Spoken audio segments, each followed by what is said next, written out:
Here's a look at last week's drought monitor, and we're going to do a comparison. So this was last week, and this was updated last Thursday.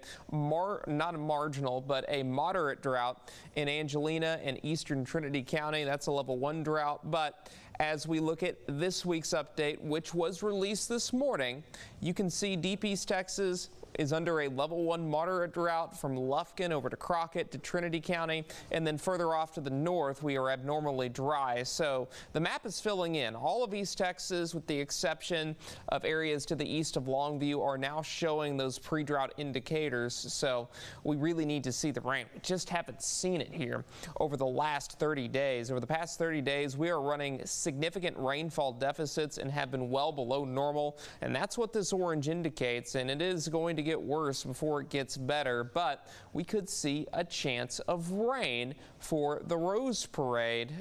After the Rose Parade, let me rephrase that, but after the Rose Parade, I do think we will see at least a chance of some showers and thunderstorms. We'll go more detail in that here in just a second, but temperatures expected to remain in the 70s. And then as we look at the East Texas Jamboree forecast, we're still looking at highs in the 80s with a few storms on Saturday. So let's talk about Saturday's storm chances. The front, it's still well off to the northwest. It is going to be hitting the brakes over the next couple of days, but will finally arrive in our region as we go into your Saturday. So not a lot going on during the day Friday. If we do see any rain, it's going to be here in Deep East Texas, where we do need to see that rain. And then as we look towards Friday night and Saturday morning, still remaining dry. I don't anticipate any issues for the Texas Rose Festival Parade Saturday morning, but Saturday afternoon, the thinking does change a little bit.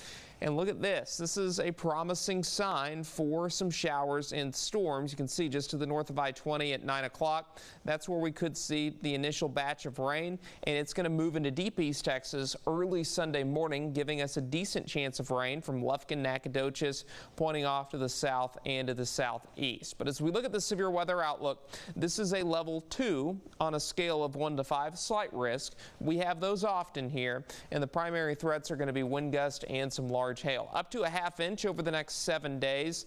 That's one rain chance I'm tracking. We'll talk about the next one here in just a little bit, but temperatures are in the 80s, dew points in the 50s, so it's warm and dry tonight. We fall to 64, partly cloudy. Tomorrow we get back to 88, and as we look at the next 7 days, while we remain dry Friday, we could see a few showers and thunderstorms Saturday, a few showers early Sunday, and high temperatures, they will remain in the 70s and 80s next week. But as I mentioned before, by the end of next week, we could see that chance of rain.